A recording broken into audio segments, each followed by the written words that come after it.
Hello and welcome back to UnHerd. So if you are a long-standing fan of this channel, you'll remember that on October the 5th, 2020, during the COVID year, we had a world-exclusive interview with three professors who announced something called the Great Barrington Declaration. We broke that story, and it was the first time they were seen, all three of them sitting together. I remember it very well. In fact, they got in trouble for not wearing masks and for sitting too close together in that video. That was already considered quite a heretical move. That began a huge story which has upended each of their lives. And one of them, Dr. Martin Kulldorff, who we've spoken to a couple of times on this channel, has just announced that formally he has actually been fired by Harvard. So having been a professor of medicine, a statistician, a disease epidemiologist, he is no longer. And we thought we absolutely had to get him back on the channel, both to hear the circumstances of that, and also now in the cold light of day, some years after, let's take this opportunity to retrace exactly how Harvard behaved as an institution during that story and what lessons we can learn from it.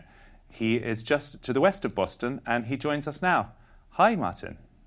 Thank you so much, Sam. Thank you for having me. So I was about to say, hi, Professor. I guess you're still Professor, but you're not a Harvard Professor. Or what is your current status? Well, I guess I'm not a professor anymore. So for the first time in a long time, but I still consider myself a scientist. That's something you cannot stop being, I think. So what was the story of that? I know it's obviously a difficult thing for you, and you've only now just spoken about it, but did they fire you? Did you resign? What was the story with Harvard? Well, I didn't speak about it before because I was focused on the pandemic and sort of ending school closures and other things. And also I figured as long as I was on leave, I wasn't it hadn't ended formally, even though I was the Harvard's Mass General Brigham Hospitals, they fired me in end of 2021, and then the medical school put me on leave. And then they ended that leave a few months ago. So were they different processes, the hospital versus the medical school? Yeah, so one is sort of me getting paid, and the other one is me having a faculty appointment. So they put me on leave, so I was no longer on the faculty, but I was on leave from the faculty. And then they ended that also. So what was your crime as regards the hospital? How did they manage to get rid of you so quickly? So there was a disagreement about infection-acquired immunity. So we have known since the Athenian plague in 430 BC that if you recover from a disease, you have immunity. So you're protected the next time you get exposed. And so that's basic scientific knowledge, similar to the fact that the Earth is round rather than flat, which we've also known about for about 2,500 years. But because of these vaccine mandates, they are de facto denying this type of natural immunity or infection-acquired immunity. So by requiring everybody to be vaccinated, they are sort of being very unscientific denying that. And so, for example, there were very many nurses at the Harvard hospitals. They worked during the pandemic taking care of COVID patients. And then they got sick and they were home for maybe a week or two, and then they get back working taking care of COVID patients. But then when the vaccine came, several of them were fired for not taking the vaccine, even though their immunity from having had COVID was stronger than the immunity you get from the vaccine. So that's very unscientific. And I was one of the people who got fired because I had COVID. So I didn't need the vaccine. And I also have an immune deficiency, a genetic immune deficiency. It's called alpha-1 antitrypsin deficiency. So it was sort of very unclear for me what the vaccine would do to me because of that. So you refused to take the vaccine? Correct, yes. Despite it being hospital policy, and that's why they fired you? Yes, and I didn't see any patients, but they also fired many others. But they gave exceptions, both medical and religious exceptions, including to faculty members who saw patients. So they did give exemptions, but they denied my medical exemption. And were you doing that as a point of principle? This was right in the kind of cauldron of when everyone was thinking and talking about this. Were you trying to make a point and say, I'm not going to do something I don't think is scientific? Or were you more just genuinely worried about your own personal health and didn't want to take the risk of taking the vaccine? It was both, because it was principle because I've argued against the vaccine mandate. So then I shouldn't take it if I don't need it. It's also my personal because of my immune deficiency. It's unclear what the vaccine will do for people with immune deficiencies. So what do you think went wrong there, though? I mean, if we're going to try and learn from it, I guess a hospital would say they need to be able to have a policy for medical staff on things like vaccines. Might be the wrong policy, might be the right policy, but people have to follow it if they are staff. Would that be their argument, do you think? Well, I think that argument could be valid for people who see patients, which I'm not a physician, so I don't see patients. But they gave exemptions to faculty members who did see patients. So it wasn't a consistent policy for that reason. But there's also a third argument, which is an ethical argument. So for the sake of argument, let's assume that these are the perfect vaccines. There are no side effects. We know there are side effects, but let's assume there are not. Let's assume that they are 100% effective, which they're not, but let's assume. Then I don't need it. Other people don't need it. So you shouldn't, if you don't need it, you shouldn't take it, because at the time there were vaccine shortage. So for example, my 87-year-old neighbor hadn't gotten it yet, and she is at high risk. And there were people both in the United States and across the world, in Latin America, Africa, Asia, and also in Europe, who hadn't gotten it yet because they didn't have enough doses to give out to people. So if there's a limitation on the number of vaccines available, then you shouldn't give it to people who don't need it, because that's unethical, because that means that somebody else who needed it didn't get it. So if you're really pro-vaccine, in theory, you would not want to waste dosages on people who didn't need it. Exactly. And I am very pro-vaccine. I think vaccines are a great thing. But that doesn't mean that everybody should get every vaccine. I guess one other argument, I'm trying to kind of bring my brain painfully back to that period, but I do recall there was uncertainty about immunity-acquired infection, about how different strains may or may not behave. And it certainly was a surprising truth of COVID, wasn't it, that you tended to get it more than once. I mean, I've had it a number of times. Most people I know have had it a number of times. So it wasn't really the case that you just sort of got it and then you appeared to be immune thereafter. So you still have immunity. But for measles, if you have measles, you will never get it again. But for coronaviruses, and this includes the 4 previous coronaviruses that we have lived with for over a century, if you get them, you have immunity. So next time you don't get it as seriously, but you don't have complete immunity, so you can get it again. So the first time you get COVID, you're at high risk if you're old. But the second time, then it doesn't affect you as much. Until I guess you're 93 years old and you have a very weakened immune system, and then you might die from COVID or from one of the other coronaviruses or from influenza or something. Okay, so that's the hospital story. I think I understand that one. And then the University of Harvard, in terms of your faculty position, what did they do? What was their process to get you out? So when I was fired, they put me on leave. That was their decision. And then they ended that at the end of last year, so that I was no longer on leave. So that sort of terminated my affiliation with the Harvard Medical School. Did you protest it? Did you take action to fight against it? Well, I asked them if I could continue as a professor at Harvard, and they basically says, well, you can apply for a job if you want to, if there's an opening somewhere. Can you not sue for wrongful discrimination or wrongful dismissal or something like that? So in the United States, people like to do that a lot, so maybe I could. I'm pretty sure you could crowdfund a appeal if that's what you were going to do. Yeah, but I'm from Europe, from Sweden, so we don't. That's not part of my culture to do that. So maybe I should or maybe I shouldn't. I'm not sure.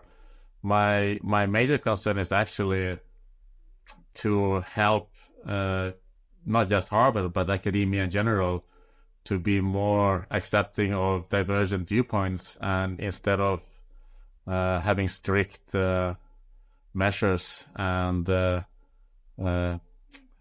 because there's been other products before with Harvard that they were not very supportive of me speaking up against the lockdowns. Yeah, I'd like to go through the history of that. I think that would be really useful. But just finally, on your professorship, will you apply elsewhere? Would you happily go back to Sweden? Would you take up a position at one of these more heterodox universities? Do you think there is a future for you in the academy somewhere? I love Sweden, of course, so but I can't move there because I have young children in the US.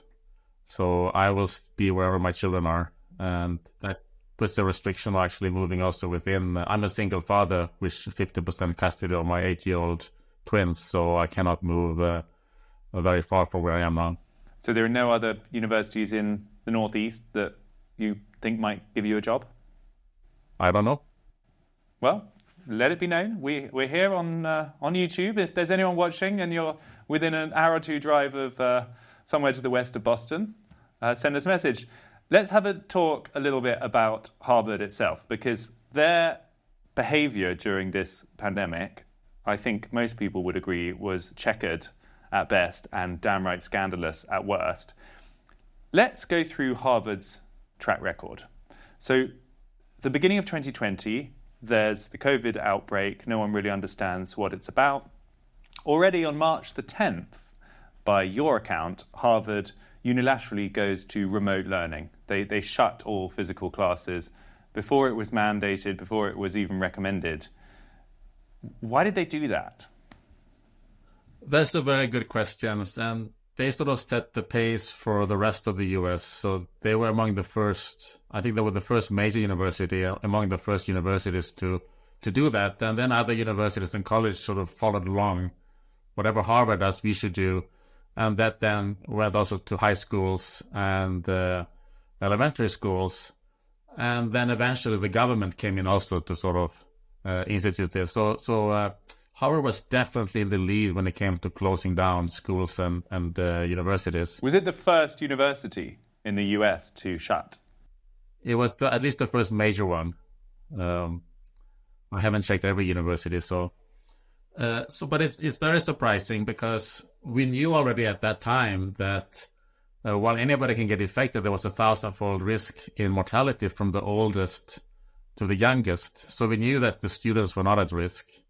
So maybe if you have an older profession, maybe they could have given their classes remotely while the students still were sitting in the classroom with teaching assistants. That would maybe be a reasonable approach, I think. But I don't think there was any public health reasons to close down the universities. And in fact, I think it made things worse because while the students are on campus, they will interact with each other and may infect each other. That is, they infect other low-risk people. Sending them home, living with their parents or sometimes grandparents, they were more likely to infect vulnerable people. So I think it was actually a counterproductive move when it comes to protecting people's lives. And what is that mindset? So it's this controversial decision. There'll probably be still now people who disagree with you, but there'll be a lot of people who feel that the closure of schools, certainly, and possibly also universities, was unnecessary and overly heavy-handed. That sort of attitude that Harvard demonstrates, which is so common in elite, progressive institutions, that they somehow need to be one step ahead of the curve. They need to take more action than everyone else. And that's sort of part of what they view as their leadership role. I think they would actually be proud of that. And yet in this case, it was potentially downright dangerous. Do you think there's something going on there, that it's almost part of their self-image? I think that could be right. So they maybe wanted to be the first because to set the sort of the stage for things and be the leader of things. But they could have done it the other way around and said, well, we're not going to close down. We're going to be sort of the path setter for that. So they could have done it that way instead, I think. And in fact, in terms of an academic principle, it doesn't feel very scientific or what you would consider to be scientific on so little evidence to make such a dramatic move. So, yeah, at least some kind of humility, a greater sense of testing these decisions, refusing. As you say, they could have just refused to take government instructions and said, actually, we'll wait till hard evidence emerges before taking any drastic moves. You can almost see a parallel past there where the universities acted as a bulwark against overly superficial politicians. Yeah, that was a choice that Harvard made. And I don't know what the internal discussion was in the Harvard leadership, so I can't sort of address that. You, however, spoke out from the beginning. Sometimes it felt like you were the only person in the world of seniority and rank who was disagreeing with lockdowns, disagreeing with these mandates as they began to come about.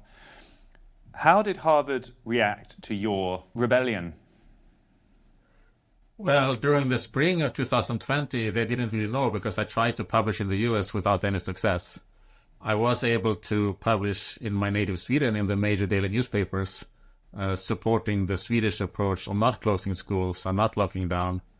But I don't think that many in the Harvard read Swedish, so they probably wasn't even aware of that. So did you send things to medical and scientific journals in the US and they were rejected, or? I did send things to both scientific publications as well as sort of more general public mainstream media, and that was not accepted.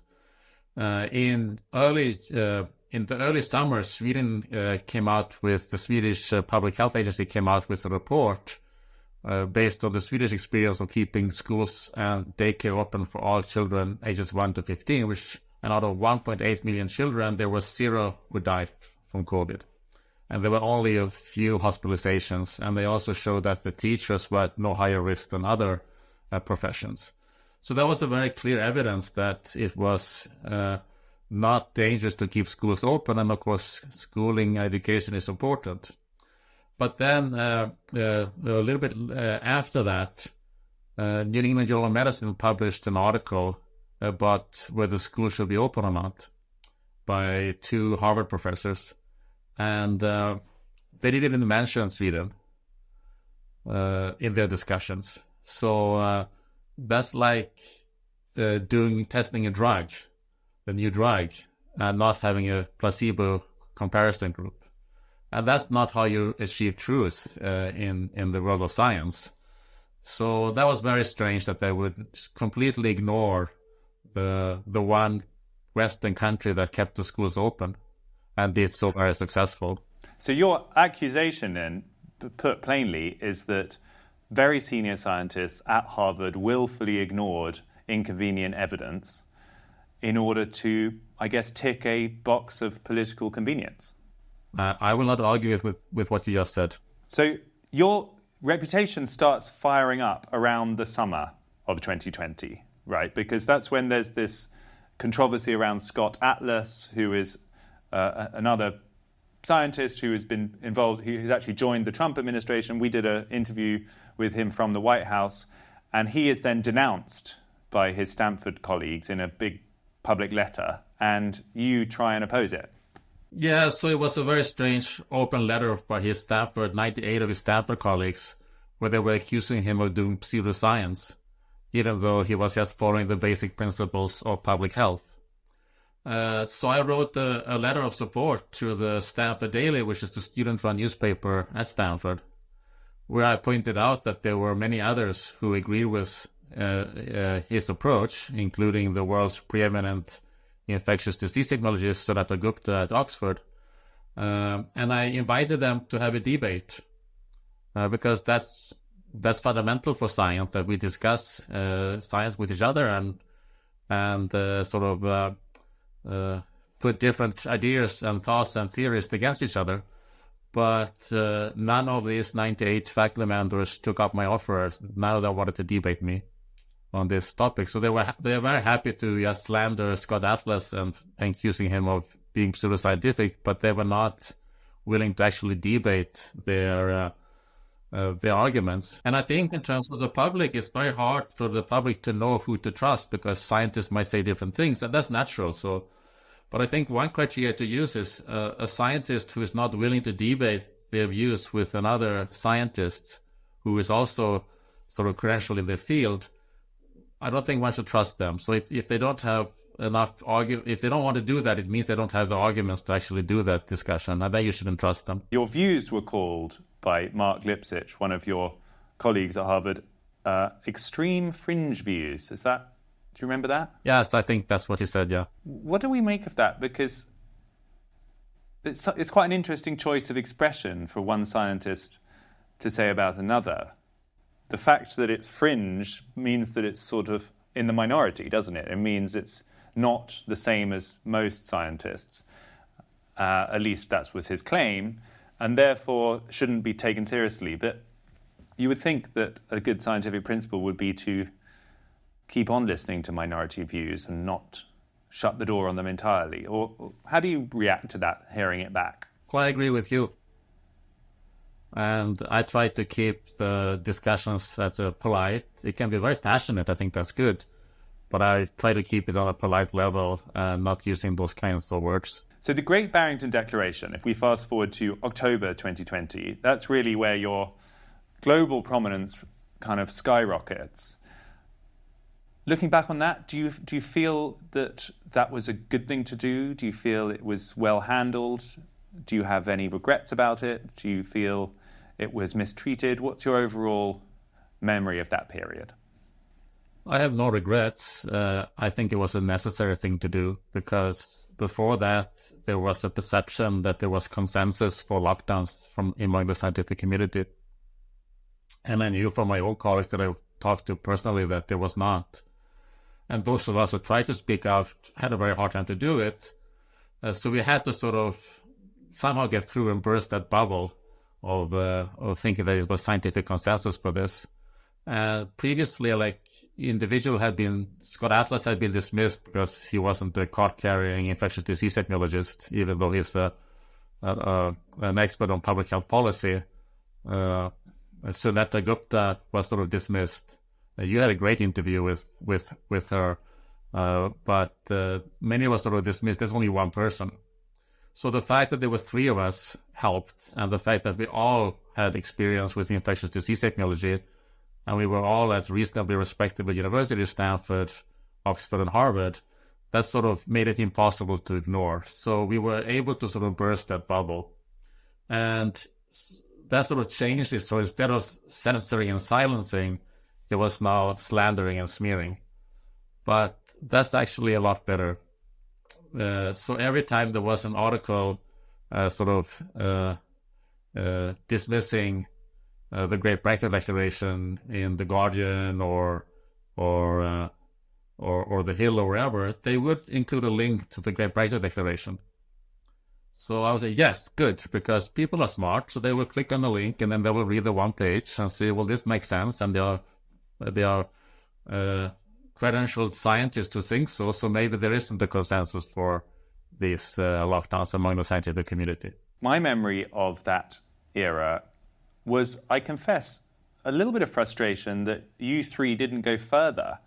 Because for those of us who were trying to keep this discussion legitimate and alive and credible, one way that people shut down the Great Barrington Declaration was saying, well, they are talking about this thing called focused protection, where older or vulnerable people would be somehow protected and helped to isolate, but the rest of society could continue life as normal.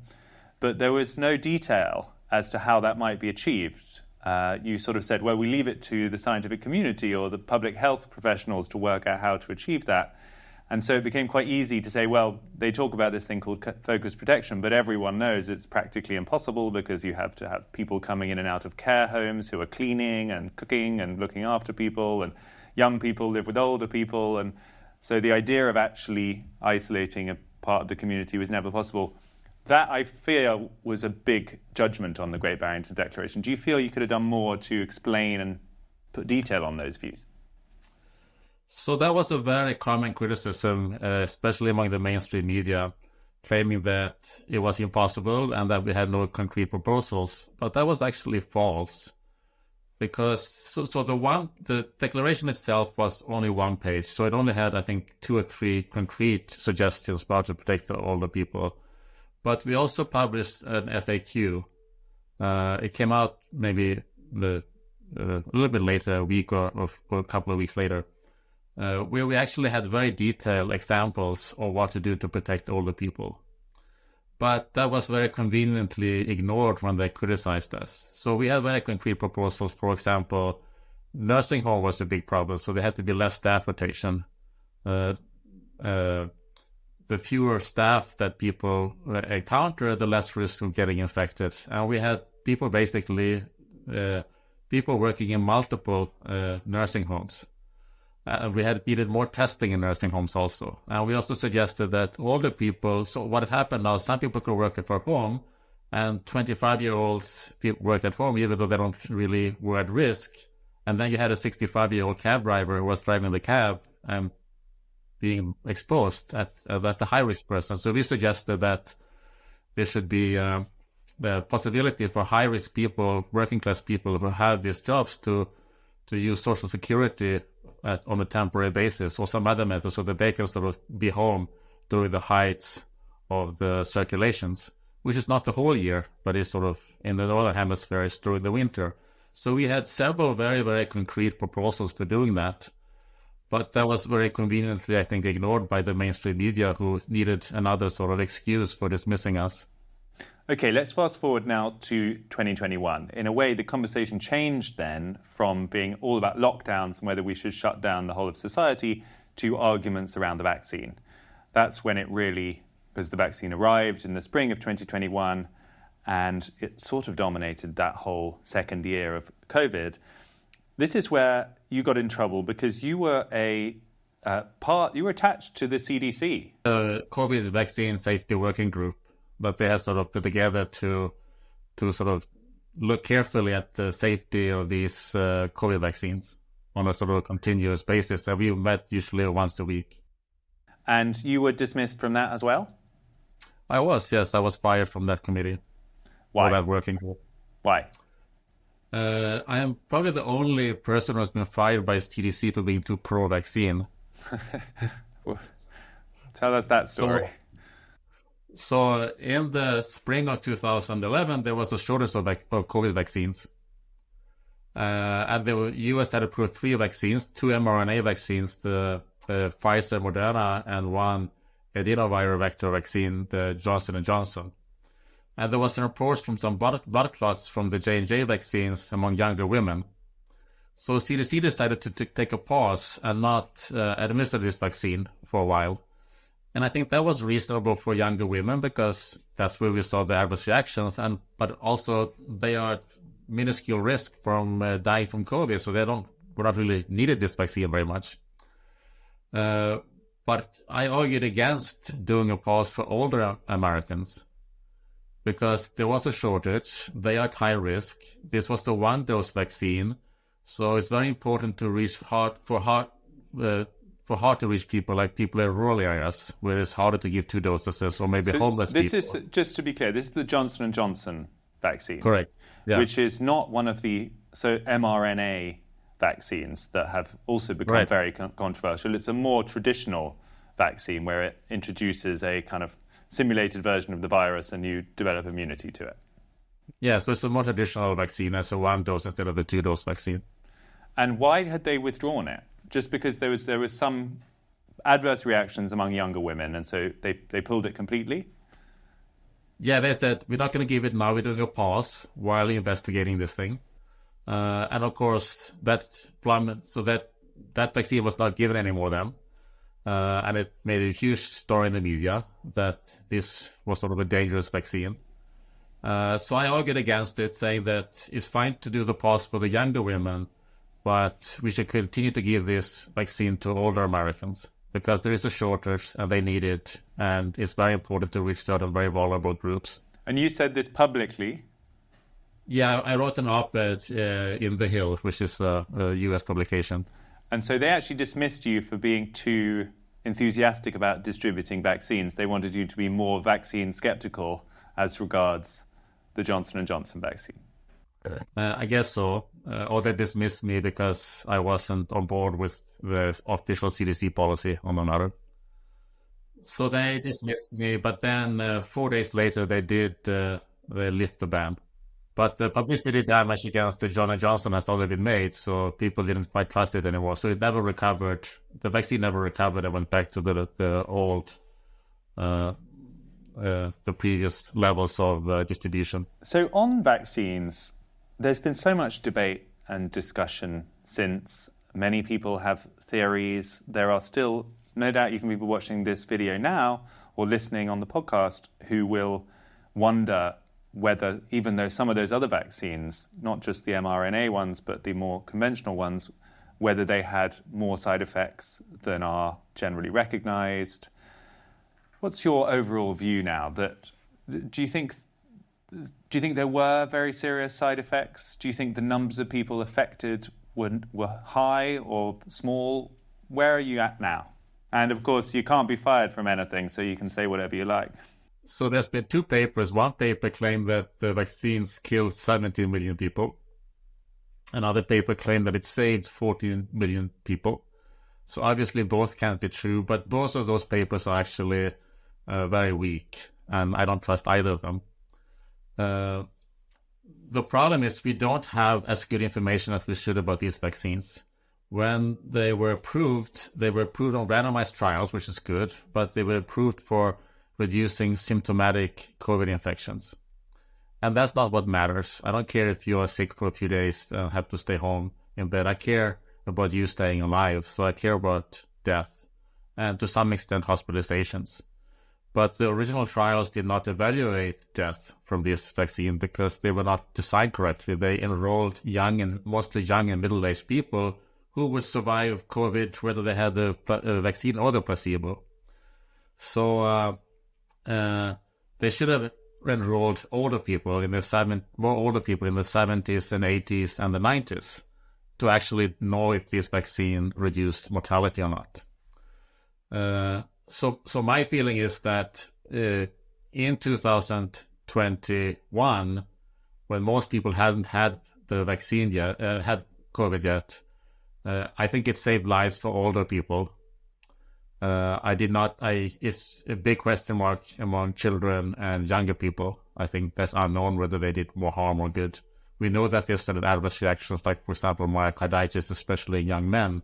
Myocarditis is the inflammation of the heart. But we don't have the full knowledge about all adverse reactions. Now, one thing that was done brilliantly by a group of Danish vaccine scientists, Christine Stable-Ben and others, she did something brilliant because the trials were too small to look at mortality. So she pooled them. So she pooled all the trials from the mRNA vaccines, Pfizer, Moderna, and then she pooled the trials from the other vaccines, AstraZeneca, Johnson & Johnson, and Sputnik. And then she evaluated all-cause mortality in both of those two groups separately, but those pooled analysis. Now, for the adenovector virus vaccines, she found that there was a reduction in short-term mortality the point estimate was about 60% reduction, and based on the confidence interval, at least a 30% reduction. So it was very clear evidence that it made some good for this mostly young and middle-aged population in the short term. For the mRNA vaccines, that did not pan out. It was basically a null result. There was a 3% access, but that's almost zero. And the confidence interval was there could have been maybe up to a 70% access or a 30% reductions in mortality. But there was no evidence that the mRNA vaccines actually reduced mortality from those randomized trials. To be clear, you're not one of those people who look at the overall excess deaths that are still elevated, or they're beginning to return to normal now, but they were elevated even throughout all of last year. In most European countries, North America, you're not one of those people who correlates that in any way with the vaccine or thinks that they are related. No, there's clearly excess mortality, but I think it would be wrong to sort of just assume that that's due to the vaccine. There has been excess mortality due to the COVID itself, of course, but we also have excess mortality due to the lockdowns, the collateral damage from lockdowns. So we know there's been excess mortality from cardiovascular disease, for example. And in terms of cancer, the fact that people didn't get their cervical cancer screening or the proper treatment for breast cancer or whatever, that increases mortality. Now, that doesn't show up immediately. So COVID mortality is not immediate. But the fact that you don't detect or treat cancer in 2020 doesn't mean that you're going to die in 2020. But it means that maybe you will die 2 years from now instead of living another 10 years. So that's your explanation for the excess mortality. The fact that even today more people are dying than you would expect is still this long hangover from lockdowns and from the side effects. So people just not receiving treatment, people not going to hospital, undiagnosed issues, mental health issues, long-term chronic illnesses that came about during that period. It's all of those things having this sort of long tail. Yeah, that's clearly causing excess mortality. Now, how much is hard to predict, but we certainly know that. And I mean, in the UK, Carlos Sikora has been very outspoken for a long time about these issues. He's doing a fantastic job to sort of try to point out to these problems and also to try to get remedies for it so that we can minimize the damage. If excess mortality, this leads me very nicely to something that I think we should spend a moment on, which is if excess mortality is a fair judge between countries or between states or between administrations for the wider period of these unusual years. Let's put the chart on the screen that you yourself refer to sometimes. We've definitely talked about it, which compares all of the European countries' overall excess mortality between 2020 and the end of 2022. Bulgaria is there at the top. Roughly 20% more people died than you'd expect. Slovakia, Poland, Czechia, Romania, Lithuania, a lot of Eastern European countries had a really bad time of it. Then there are some Western European countries, and then you go all the way down to the bottom, and there you find Sweden with only a 4.4% increase, i.e. many fewer people died in Sweden, proportionally, than in any other country in Europe. Yeah, I think that is the best measure because one thing, you can define COVID mortality in different ways, but excess mortality is based on all deaths. So a death is a death. We can't really hide that. And it's basically compare the death in these 3 years with what you would expect if it had the same death rate as in the prior few years. So I think that is the best overall measures. It encounters both the effect on COVID as well as the effect collateral damage on other cancer and cardiovascular and mental health and so on. So I think that is the best, is the most relevant metric and is the most reliable. So do you deduce from that the Swedish approach was the best? Yes, I think very, very clearly so. Sweden was criticized for very harshly criticized for killing its citizens. And we see that they did really well. Well, they literally killed fewer of their citizens than any other country in Europe, if this chart is correct. No, Do you believe those statistics? Because I know there's, as always, when you put out something that goes against the dominant narrative, it gets challenged. And I know these statistics have been challenged. Some people say, depending on how you measure excess mortality in different ways, the hierarchy is slightly different. But at least in the alternative charts I've seen, Sweden, if not the very bottom, is second or third from the bottom. It's still almost at the bottom. Yeah, so you can do it a little different. For example, the comparison, you can use 3 years, prior years, so you can use 5 prior years. So that will move people kind of up and down a little bit. You can try to put a trend line in it. To me, that's not as good, but people can do that and then you get... but the key thing is that Sweden and the other Scandinavian countries, they are always in the bottom. And Denmark, Norway, and Finland, they were also they closed schools for a while, but they were also quite light on the lockdowns. They sort of, I think, a little bit inspired by Sweden. So why do you think it can be then? I mean, we've just had this hugely expensive, much publicised COVID inquiry here in the UK. Other countries are doing similar things. And yet, what we've just concluded here, what seems so self-explanatory from that chart as the most convincing single data point, is not widely accepted. In fact, it was explicitly excluded from the terms of the UK COVID inquiry. And frustratingly, even Sweden's own inquiry, which they did very quickly and halfway through this period, seemed to be very self-critical and talked about big mistakes being made. And the king then said, we failed, and all sorts of things. And Sweden even managed to do its own reputation damage. So why is it that nobody, almost including Sweden, seems to want to observe its success? I'm a simple scientist, and maybe journalists like you have a better ability to answer those questions.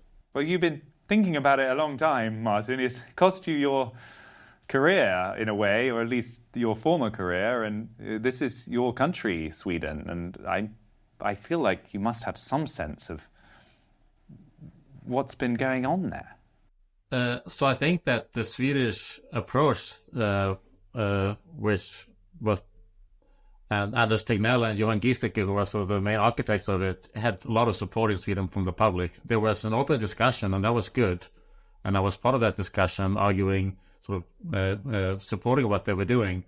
But I think that people in Sweden don't really know how bad it was in other countries. They don't realize how bad the lockdowns were and school closures and stuff. So I think that's the sense I get.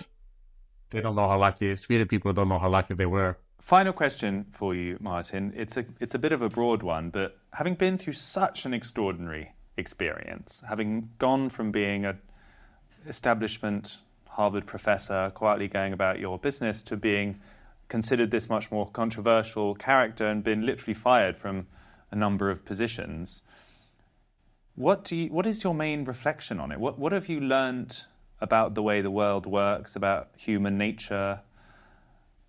Do you now have a darker view? Has it made you cynical, or are you philosophical about it? How do you feel about it? I'm concerned about the future. I'm optimistic, but I'm concerned. So one of the positive things is that so many people have sort of stepped up and objected to the authoritarianism, I think, that's spreading in both North America and Europe. I'm shocked that people don't think that freedom of speech should be obvious. I was censored by Twitter and LinkedIn and the YouTube and so on, and at the behest of the U.S. government.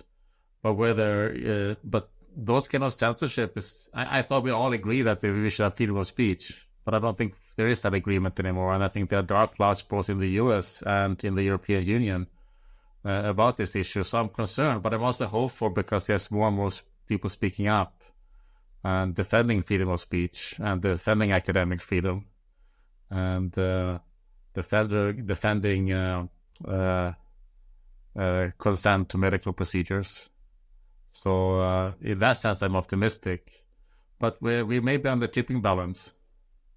And I'm concerned about the future of science, because science can only operate properly and make progress if we have open discussions and academic freedom, and we avoid, we can have passionate discussion, but we should avoid slander and canceling. So I don't know what the future is for science. There's clearly much less trust in science, at least in the United States, for obvious and good reasons. But I think the rank and file scientists would have to sort of step up and make sure to put the ship straight again. Professor Martin Kulldorff, I'm still going to call you that. Thank you for your time today. Thank you so much, Freddie. That was Martin Kulldorff, until recently a professor of medicine at Harvard. No longer. He has been fired for, he would say, getting COVID right. The statistics he was pointing to, and we discussed there, suggest that a lot of his hesitations were borne out. And yet, here we are, 3 or 4 years later, and Martin has lost his job. The world has sailed on. Very few people have apologized. Very few people have admitted they got anything wrong. It was a huge consensus between left and right. Here in the UK, all the political parties were clamouring for harsher lockdowns. There was a very strange unanimity in the public conversation throughout that period. And scientists who took a different view, who, if you look at that chart, as I am, it's quite hard to think that they got it terribly wrong. It seems more like they got it exactly right, have been banished. I found personally talking to him really quite moving, because here you have someone who is a sincere person. Maybe they got some things wrong, maybe they got some things right, but the idea that we would exclude someone like that from the public conversation, that we would consider they were no longer appropriate to hold an office at a top university, tells us a lot about what kind of society we are becoming. So thank you to him. Thanks to those who've been following us throughout this period. This was UnHerd.